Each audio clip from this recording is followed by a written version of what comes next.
Audio book जन्म दिवसोत्सव इस तरह मनाएं।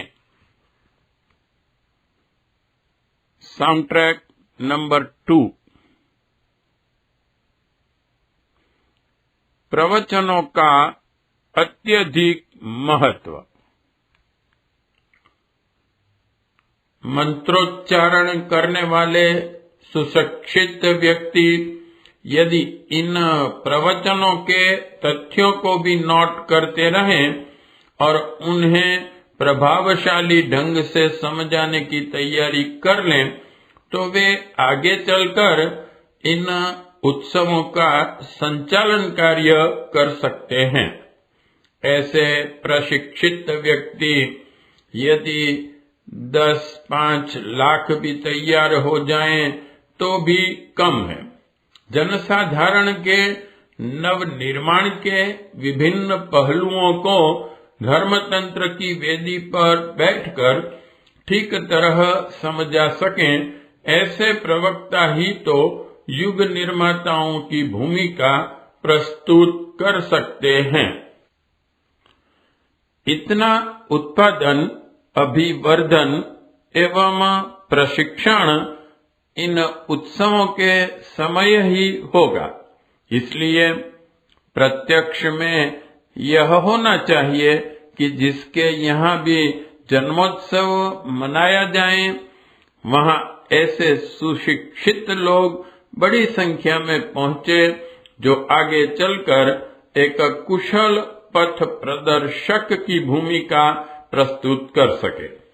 निमंत्रण देने को जाते समय उस क्षेत्र में जो भी ऐसे लोग दिखाई पड़े, उन्हें अनुरोध पूर्वक बुलाना चाहिए, चाहे उनसे व्यक्तिगत परिचय अथवा संपर्क कम ही क्यों न हो।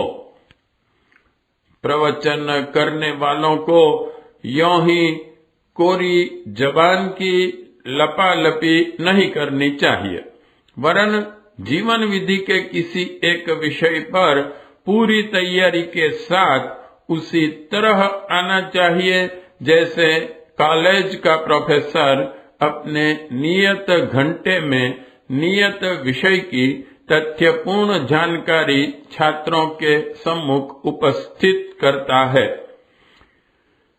ऐसे व्यवस्थित प्रवचन ही महान उद्देश्य की पूर्ति में सहायक हो सकते हैं। अन्यथा बेसिर पैर की औंधी सीधी बेतुकी बातों को लेकर प्रवचन करने का आज के धार्मिक लोगों का जो तरीका है, उसे एक भोंडा मनोरंजन मात्र ही कह सकते हैं। आज धर्म मंच से हमें ऐसी ही मसखरी सुनने को मिलती है, उसे जनता के समय और धन का अपव्यय ही कहना चाहिए। प्रवचन निर्धारित लक्ष्य को लेकर सुनने वालों को प्रेरणा देने वाले तथ्यपूर्ण एवं सारगर्भित होने चाहिए। वक्ता की प्रतिभा एवं महत्ता इसी कसौटी पर कसी जानी चाहिए।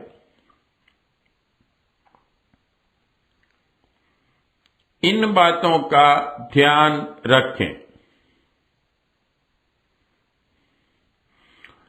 छोटे बच्चों के जन्मदिन घरों पर महिलाएं अपने निजी प्रबंध में मना लिया करें। इसके लिए पास पड़ोस की महिलाओं को एकत्रित करके वे शिशु निर्माण एवं महिला जीवन के विकास पर प्रकाश डाल सकती हैं।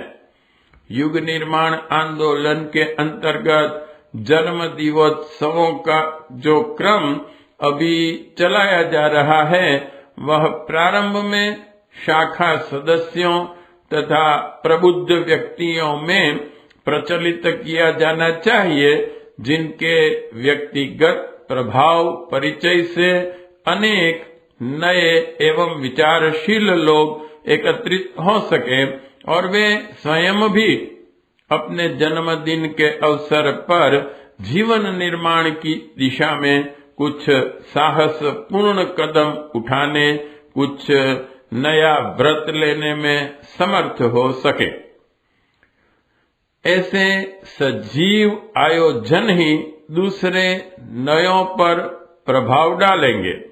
केवल निर्जीव उत्सव मात्र उसे बना दिया जाए तो आज अनेक प्रकार की जो धार्मिक लकीरें आए दिन पिटती रहती हैं, उन्हीं में से यह भी बन जाएगी।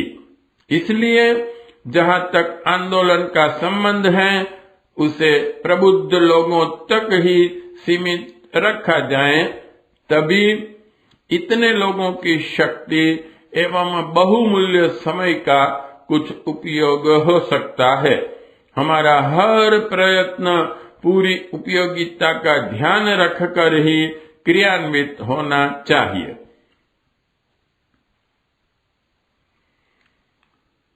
उत्सव अधिक खर्चीले न हो।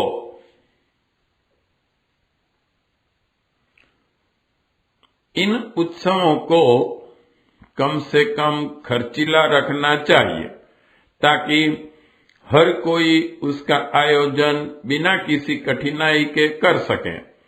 एक के यहाँ महंगा खर्चीला तरीका अपनाया जाए तो दूसरों को वैसा अनुकरण न करने में अपनी बेइज्जती अनुभव होती है। इसलिए वे आर्थिक बचत का ध्यान रखकर उस आयोजन से ही कतराने लगते हैं। षोडश संस्कारों की पुनीत परंपरा का नाश इसी प्रकार हुआ। पंडितों ने उन्हें बहुत महंगे और खर्चीले बना दिए। फलतः लोग उसकी उपेक्षा करने लगे। जो लकीर पीटने के लिए करते भी हैं, वे मन ही मन कुड़कुड़ाते जाते हैं। यज्ञोपवीत संस्कार की प्रथा महंगेपन के कारण ही समाप्त हो चली है। उसे कुछ क्षेत्रों में कुछ संपन्न ब्राह्मण ही विधिवत करा सकते हैं। यह भूल हमें नहीं करनी चाहिए और आरंभ से ही ध्यान रखना चाहिए कि उन्हें जितना अधिक सस्ता एवं सुलभ बनाया जा सकता हो, बनाया जाए। कोई आंदोलन लोकप्रिय तभी हो सकता है जब वह उपयोगिता के साथ साथ सस्ता भी हो।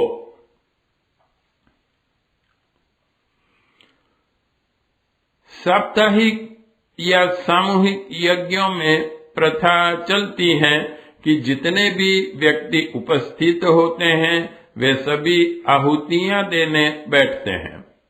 उनमें समय बहुत लगता है और पैसा भी बहुत खर्च होता है। होना यह चाहिए कि यजमान और उसकी पत्नी ही आहुतियां देने बैठे। एक घी लें, दूसरा सामग्री। पति या पत्नी न हो तो दूसरा कोई कुटुंबी बिठाया जा सकता है। 2 व्यक्तियों द्वारा किया जाने वाला हवन काफी सस्ता रहता है। 1 रुपये के लगभग में काम चल जाता है। पूर्णाहुति में थोड़ी थोड़ी सामग्री सभी लोग चढ़ा दें। उससे उस यज्ञ में उनका भी सम्मिलित होना मान लिया जाएगा। मंत्रोच्चारण सभी लोग करें तथा धृत, अवघ्राण, भस्म धारण, क्षमा प्रार्थना, प्रदक्षिणा आदि में सभी लोग भाग लें।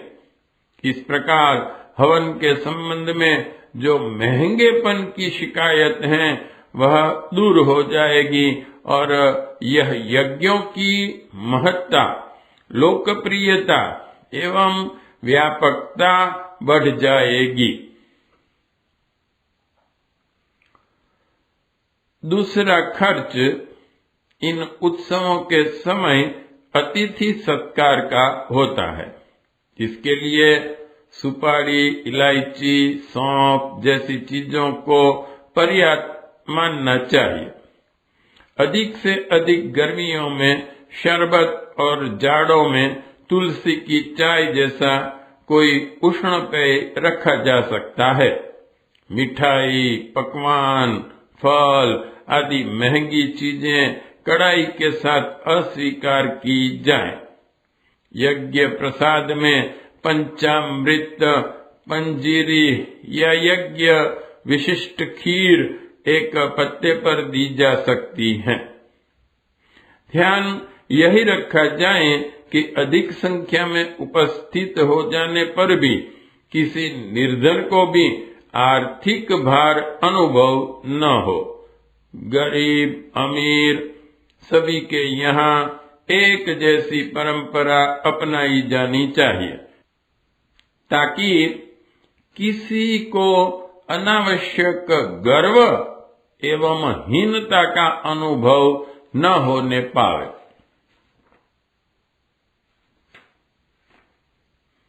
आगंतुकों में से प्रत्येक को पुष्पहार, गुलदस्ता या कुछ फूल लेकर आना चाहिए। जो न ला सकें उनके लिए उत्सव स्थल पर भी वह मिल सकने की व्यवस्था रहनी चाहिए। शुभ कामना का प्रतीक पुष्प ही माना गया है। जिसका जन्मदिन है उसे सभी शुभ चिंतकों द्वारा उस अवसर पर पुष्प समर्पित किए जाने चाहिए। उपर्युक्त आवश्यकताओं का ध्यान रखते हुए यदि युग निर्माण शाखाओं की संस्कार समिति अपना कार्य उत्साह एवं उत्तरदायित्व पूर्ण ढंग से करने लगे, तब उस क्षेत्र में इस पुण्य प्रथा का प्रचलन बड़ी तेजी से हो सकता है। थोड़े ही दिनों में इस प्रयास का आशाजनक परिणाम भी देखा जा सकता है। संगठन की अभिवृद्धि और पुष्टि निश्चित है। जहां इतना आधार बना वहां अनेक रचनात्मक कार्यक्रम भी चल पड़ते हैं और उत्साह के वातावरण में नवनिर्माण की गतिविधियां आशाजनक परिणाम में बढ़ने लगती हैं। देखने में यह कार्य छोटा सा है, पर अनुभव ने यह बताया है कि जहां के उत्साही कार्यकर्ताओं ने अपने यहाँ जन्मोत्सव मनाने की परिपाटी का प्रचलन किया, वहां जनसाधारण की नवनिर्माण की मजबूत आधारशिला जम गई और वहां बहुत कुछ उत्साह भरी प्रगति परिलक्षित होने लगी। इसी तथ्य को ध्यान में रखकर युग निर्माण आंदोलन से सहानुभूति, प्रेम एवं अभिरुचि रखने वाले प्रत्येक व्यक्ति को बहुत जोर देकर यह कहा जा सकता है कि वह जन्म दिवोत्सव मनाने की परिपाटी को अपने क्षेत्र में प्रचलित करने का प्रयत्न करें और देखें कि कुछ ही दिनों में इसके उत्साहवर्धक परिणाम उपलब्ध होते हैं।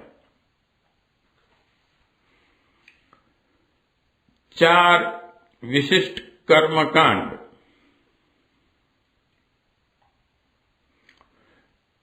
जन्मोत्सव के कर्मकांड में सामान्य गायत्री हवन के अतिरिक्त 1 पंचतत्व पूजन, 2 दीपदान, 3 व्रत धारण, 4 मृत्युंजय हवन। यह 4 अतिरिक्त क्रिया की जाती हैं। इन्हें कराते समय उनका उद्देश्य उपस्थित लोगों को बताना चाहिए। शरीर 5 तत्वों से बना है। इस संसार का प्रत्येक पदार्थ मिट्टी, जल, गर्मी, वायु, आकाश, इन 5 पदार्थों से बना है। इसलिए इस सृष्टि के आधारभूत एवं 5 ही दिव्य तत्व देवता है। उपकारी के प्रति कृतज्ञता व्यक्त करना मानवोचित धर्म कर्तव्य है। कृतज्ञता की भावनाओं से अंतःकरण ओतप्रोत रखना भारतीय संस्कृति का अविच्छिन्न अंग है। हम जड़ और चेतन सभी उपकारियों के प्रति कृतज्ञता भावना की अभिव्यक्ति के लिए पूजा प्रक्रिया का अवलंबन लेते हैं। पूजा से इन जड़ पदार्थों, अदृश्य शक्तियों, स्वर्गीय आत्माओं का भले ही कोई लाभ न हो, पर हमारी कृतज्ञता का प्रसुप्त भाव जागृत होने से हमारी आंतरिक उत्कृष्टता तो बढ़ती ही है। पंच तत्वों का पूजन इनके विश्व के आधार स्तंभ होने की महत्ता के निमित्त किया जाता है। इस पूजन का दूसरा उद्देश्य यह है कि इन पांचों के सदुपयोग का ध्यान रखा जाए। शरीर जिन तत्वों से बना है, उनका यदि सही रीति नीति से उपयोग करते रहा जाए तो कभी भी अस्वस्थ होने का अवसर न आवे। पृथ्वी से उत्पन्न अन्न का कितना, कब और कैसे उपयोग किया जाए, इसका ध्यान रखें तो पेट खराब न हो। पेट की खराबी ही तो समस्त रोगों की जड़ है। यदि आहार की सात्विकता, मात्रा एवं व्यवस्था का ध्यान रखा जाए तो न अपच हो और न किसी रोग की संभावना बने। जल की स्वच्छता एवं उचित मात्रा को सेवन करने का, विधिवत स्नान का, वस्त्र, बर्तन, घर आदि की सफाई में जल के उचित प्रयोग का ध्यान रखा जाए तो समग्र स्वच्छता बनी रहे। शरीर, मन तथा वातावरण सभी कुछ स्वस्थ रहे। अग्नि की उपयोगिता सूर्य ताप का शरीर, वस्त्र पर आदि में पूरी तरह प्रयोग करने में है। भोजन में अग्नि का सदुपयोग भाप द्वारा पकाए जाने में है। शरीर में अग्नि ब्रह्मचर्य द्वारा सुरक्षित रखती और बढ़ती है। उपनिषदों में पंचाग्नि विद्या का आत्मोत्कर्ष में किस प्रकार उपयोग किया जाए, इसका विस्तृत वर्णन है। अग्नि पुराण में 135 अग्नियों की चर्चा और उनका मानव जीवन में किस तरह उपयोग हो सकता है, उसका वर्णन है। यज्ञ स्वयं एक अग्नि विज्ञान है। स्वच्छ वायु का सेवन, खुली जगहों में निवास, प्रातः टहलने जाना, प्राणायाम, गंदगी से वायु का दूषित न होने देना आदि वायु देवता की प्रतिष्ठा है। आकाश की पोल में ईश्वर, विचार, शब्द आदि अनेक पंच तत्व भरे पड़े हैं। उनका मानसिक एवं भावना क्षेत्र में किस प्रकार क्या उपयोग किया जाए कि हमारी अंतः चेतना उत्कृष्ट स्तर की ओर हो, यह जानना समझना आकाश तत्व का उपयोग है। इस सदुपयोग के द्वारा हम अपने शारीरिक और मानसिक स्वास्थ्य को दिन दिन बढ़ा सकते हैं। सुख, शांति और समृद्धि का पथ प्रशस्त कर सकते हैं। पंच तत्वों का पूजन हमारा ध्यान इस सब के सदुपयोग की ओर आकर्षित करता है। तीसरी प्रेरणा यह है कि शरीर पंच तत्वों का बना होने के कारण जरा मृत्यु से बंधा हुआ है। यह एक वाहन और माध्यम है। जड़ होने के कारण कम महत्व है, इसे एक उपकरण औजार मात्र माना जाए। शरीर की सुख सुविधा तृष्णा वासना को इतना महत्व न दिया जाए कि आत्मा के स्वार्थ पिछड़ जाए। आत्मा की उन्नति के लिए पंच तत्वों से बना यह शरीर मिला है, इसलिए इसका सदुपयोग निर्धारित लक्ष्य की पूर्ति के लिए ही किया जाए, न कि शारीरिक वासनाओं में आत्मिक उद्देश्यों को समाप्त करके भविष्य को अंधकारमय बना लें। पंच तत्व पूजन के समय शरीर और संसार का यथार्थ स्वरूप और प्रयोजन समझने की भावना यदि जाग पड़े तो हमें नर से नारायण बनने में देर न लगे। 2. जन्मोत्सव का दूसरा विशाल कर्मकांड दीपदान है।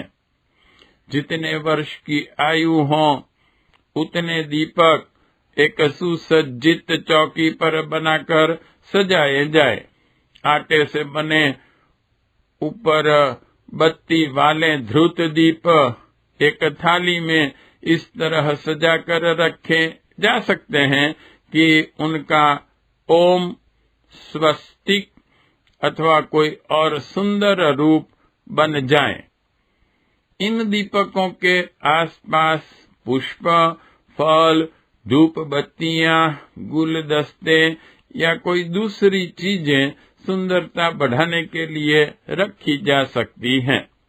कलात्मक सुरुचि भीतर हो तो सुसज्जा के अनेक प्रकार बन सकते हैं। इन दीपकों का पूजन किया जाता है।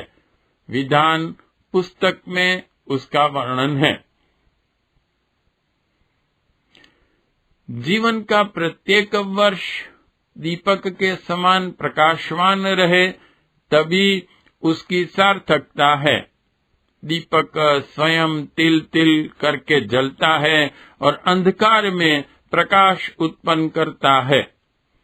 इस रीति नीति का प्रतीक होने के कारण ही दीपक को प्रत्येक मांगलिक कार्य में पूजा एवं प्रधानता मिलती है।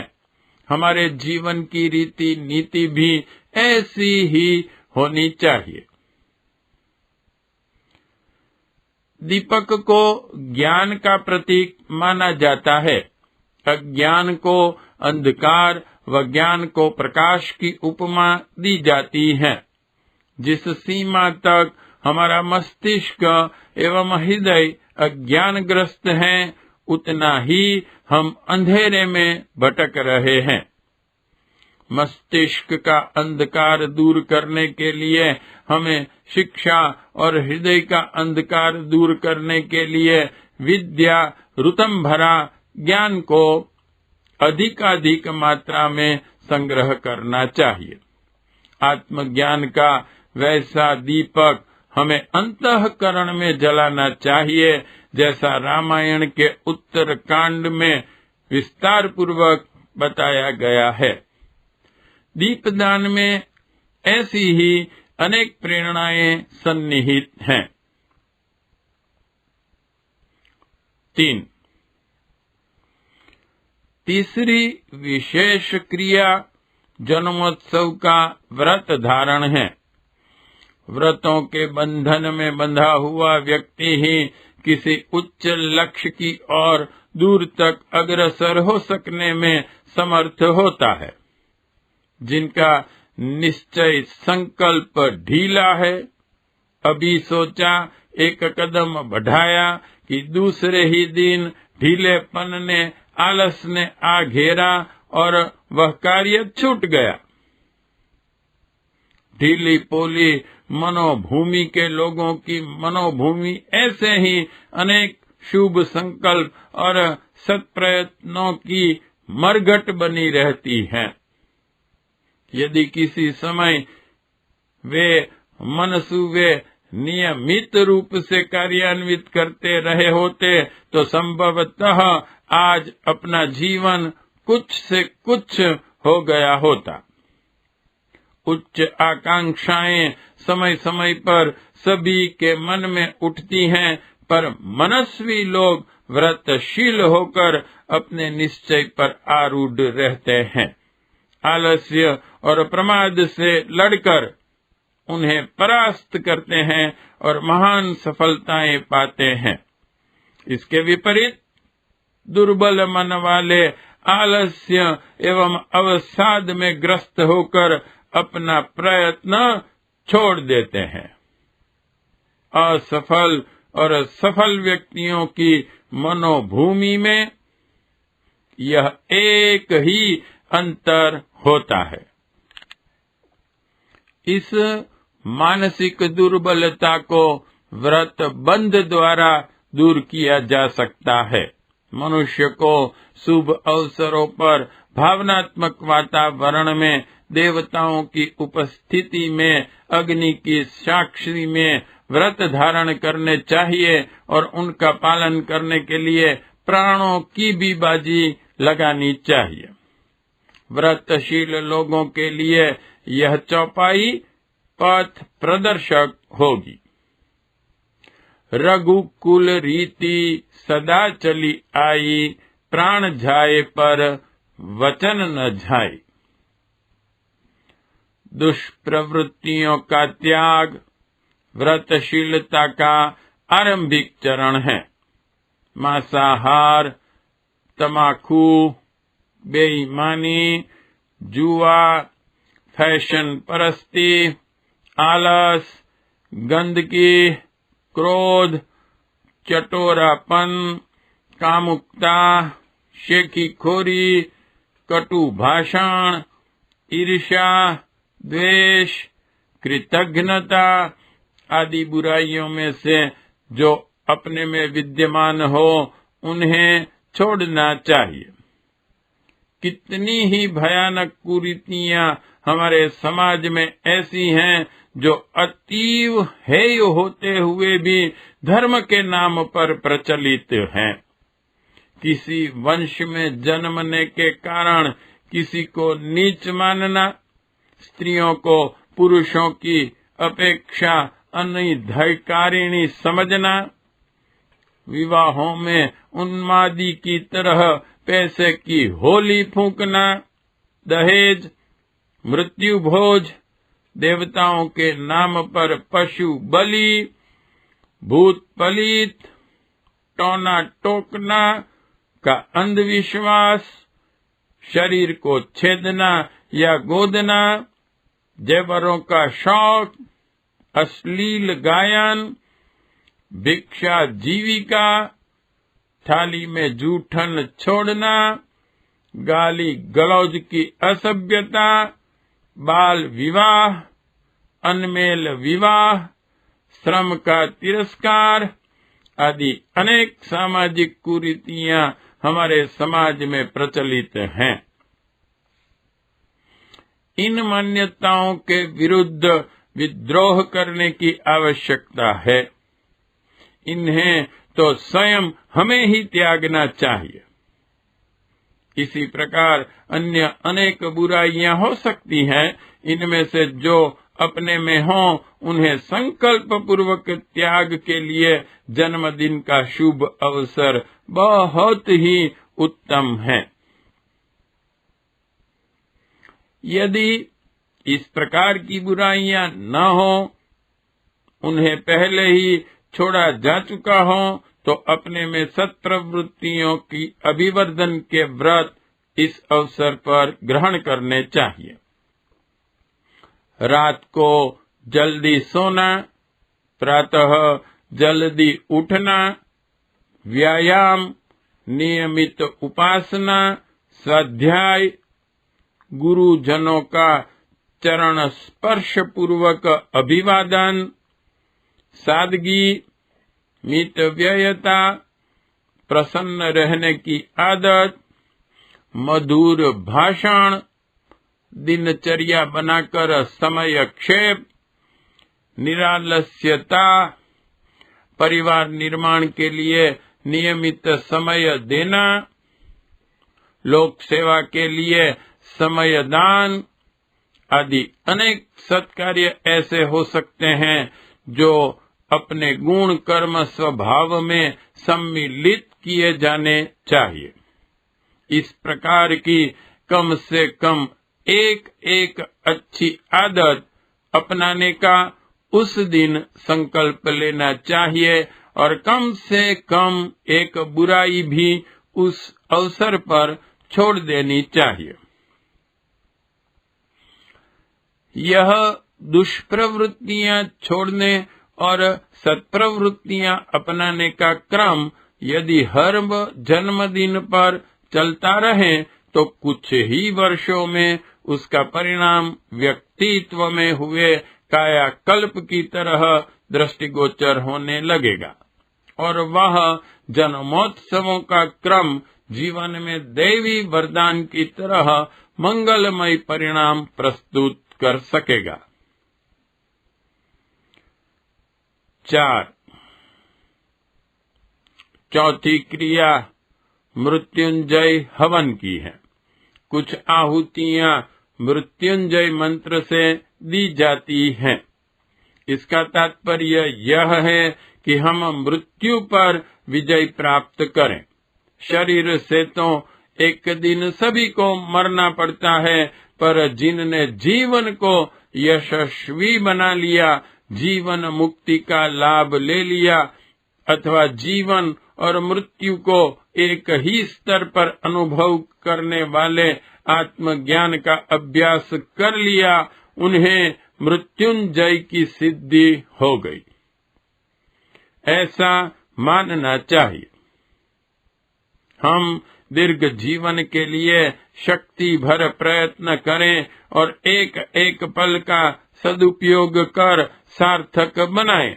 साथ ही मरने से डरना भी छोड़ें। अनीति के आगे सिर झुकाकर चिरकाल तक जीने की अपेक्षा न्याय, धर्म और कर्तव्य के मार्ग पर चलते हुए आज ही मर जाना अच्छा।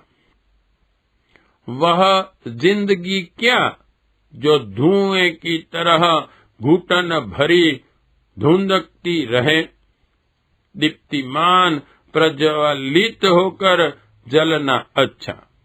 जो मृत्यु को जीवन की सहचरी बना सकता है वह मृत्युंजय है। हमें जीवित मृत होकर नहीं, मृत्युंजय होकर जीना चाहिए। इन आहुतियों को देते हुए जन्मदिन के अवसर पर इन्हीं भावनाओं से भावान्वित होने का प्रयत्न किया जाना चाहिए। प्रयोजन प्रकट करने वाले श्लोक। कर्मकांड कराते समय इन चारों क्रियाओं के कराते हुए उपर्युक्त विवेचना भी करते चलना चाहिए ताकि उपस्थित लोग उनका प्रयोजन समझ सकें। संस्कार के उद्देश्य की विवेचना करने वाले 13 श्लोक विधान पद्धति में दिए गए हैं, जिनमें निम्न संदेश सन्निहित हैं। 1. मनुष्य शरीर को सुदुर्लभ 84 लाख योनियों में भ्रमण करने के बाद उपलब्ध हुआ अनुपम अवसर मानकर उसके श्रेष्ठतम सदुपयोग के लिए प्रयत्नशील रहना चाहिए। 2. जन्म और मरण की श्रृंखला से मुक्त होने के लिए सन्मार्ग पर चलते हुए ईश्वर का अनुग्रह प्राप्त करने में जीवन की सार्थकता माननी चाहिए। 3 और 4. जीवन को शुभ चिंतन, शुभ कर्म और शुभ प्रवृत्तियों में बिताने की बुद्धिमत्ता का शुभारंभ करना चाहिए। 5. विगत जीवन में विशिष्ट आध्यात्मिक प्रगति न कर सकने की भूल को ध्यान में रखते हुए शेष दिनों का अधिक उपयुक्त प्रयोग होने की सावधानी रखी जाए। 6. विगत जीवन की भूलों के लिए पश्चाताप और प्रायश्चित करें। 7 और 8. दुष्प्रवृत्तियों के शमन और सत्प्रवृत्तियों के अभिवर्धन के लिए तत्पर होना चाहिए। 9 और 10. दूसरों के द्वारा किए हुए अपराधों को भुलाना चाहिए और उपकारों को स्मरण रखना चाहिए। 11, 12 और 13. ज्ञान, चेतना, उत्साह, बल एवं साहस बढ़ाना चाहिए ताकि जीवन का वास्तविक उत्कर्ष संभव हो सके। प्रशिक्षण आवश्यक। इन संदेशों में से किसी भी तथ्य पर या कई तथ्यों पर कुशल वक्ता उपयोगी व्याख्यान कर सकते हैं। इसी प्रकार जो दुष्प्रवृत्तियां मानव जीवन को पतन एवं दुख दारिद्र्य के गर्त में धकेलती हैं अथवा जो सत्प्रवृत्तियां सुख शांति का सृजन करती हैं, उनके स्वरूप, कार्य एवं परिणाम को लेकर बहुत कुछ कहा जा सकता है। क्या सोचने और क्या करने से यह अलभ्य अवसर निरर्थक बनता है और किस रीति नीति को अपनाने से वैयक्तिक एवं सामाजिक प्रगति का पथ प्रशस्त होता है, इस संदर्भ में किसी भी वक्ता के लिए बहुत विस्तृत क्षेत्र कहने और समझाने के लिए पड़ा है। संगीत, गायन, कथाएं, उद्धरण, उक्तियां, समाचार आदि का पुट बीच बीच में लगाते चलने से उस प्रकार के भाषण और भी अधिक रोचक, आकर्षक, हृदयग्राही एवं प्रभावोत्पादक बन जाते हैं। विषय सार गर्भित और शैली रोचक हो तो उपस्थित लोगों पर यह छाप छोड़ी जा सकती है जिससे वे मानव जीवन के महत्व एवं सदुपयोग के संबंध में बहुत कुछ समझ सीख सकें। इसी प्रकार उपयोगी वक्तृता कर सकने वाले प्रभावशाली लोग हमें ढूंढने चाहिए। उनसे तैयारी के साथ निर्धारित प्रयोजन की पूर्ति कर सकने वाला प्रवचन करने का अनुरोध करना चाहिए। हमें स्वयं इस प्रकार का अभ्यास करना चाहिए। स्मरण रहे, प्रवचन का समय और विषय निर्धारित बना रहे, उसमें व्यतिक्रम न होने पाए। जिस प्रकार विधान का सही और प्रभावोत्पादक होना आवश्यक है, उसी प्रकार प्रवचनों की उत्कृष्टता एवं व्यवस्था का भी पूरा ध्यान रखा जाए। उत्सव के दोनों ही अंग समान रूप से महत्वपूर्ण हैं, इसलिए किसी को भी घटिया दर्जे का नहीं रहने देना चाहिए। लोकप्रिय परंपरा। मनुष्य का अपना काम सबसे प्रिय है। वह उसे स्थान स्थान पर लिखा, छपा, खुदा और पुकारा जाना पसंद करता है। अखबारों में, पुस्तकों में, पत्रों में, शिलालेखों में अपना नाम लिखा छपा हो तो उसे देखकर अपने को बड़ी प्रसन्नता होती है। इसके लिए लोग पैसा भी खर्च करते हैं। अपनी शक्ल संसार में सबसे अधिक सुंदर लगती है, इसी से तो लोग बार बार अपना मुख शीशे में देखते हैं और फोटो खिंचाते हैं। पर वह और उत्सवों में मनुष्य को सबसे अधिक आनंददायक और उत्साहवर्धक अपना जन्म दिवसोत्सव ही हो सकता है। इस दिन को यदि भावनात्मक बना दिया जाए तो मनोदशा ऐसी लचीली हो सकती है कि उस पर कोई उपयोगी छाप सरलता पूर्वक डाली जा सकती है। इस मनोवैज्ञानिक तथ्य को ध्यान में रखते हुए यदि जनमानस में उत्कृष्टता एवं आदर्शवादिता की छाप छोड़ने का व्यवस्थित रीति से प्रयत्न किया जाए तो वह निरर्थक नहीं जाएगा, निश्चय ही वह श्रम सार्थक होगा। प्रबुद्ध लोगों से आरंभ करें। युग निर्माण योजना के लिए विचारशील, सेवाभावी एवं धार्मिक प्रकृति के लोगों का संगठन आवश्यक है।